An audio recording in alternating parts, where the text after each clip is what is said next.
ఈరోజు సంక్రాంతి స్పెషల్ పిండి వంటల్లో మా ఇంట్లో అచ్చం స్వీట్ షాప్ స్టైల్ కారపూస చేస్తున్నాం. దీనికోసం 1 కేజీ శనగపిండి తీసుకుని అంటే 3 గ్లాసుల శనగపిండి మంచిగా జల్లించి అందులో 3 టేబుల్ స్పూన్ల బియ్యం పిండి, 1.5 టేబుల్ స్పూన్ ఉప్పు, పావు టీ స్పూన్ పసుపు వేసి 3 టేబుల్ స్పూన్లు గోరువెచ్చని నూనె వేసుకుని గోరువెచ్చని నీటిని కొంచెం కొంచెంగా వేసుకుంటూ ఎక్కడా ఉండలేకుండా కలపాలి.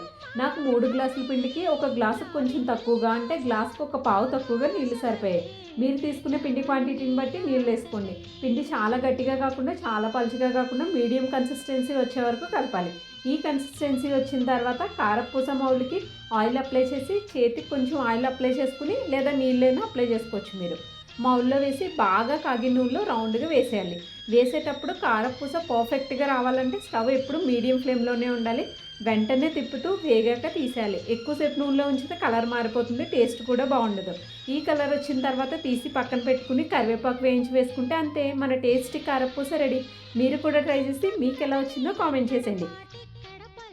సరే బాయ్, మరి ఉంటాయి. ఇంకా వీడియో నచ్చితే లైక్ చేసి మన ఛానల్ని కొంచెం సబ్స్క్రైబ్ చేసుకుందురు.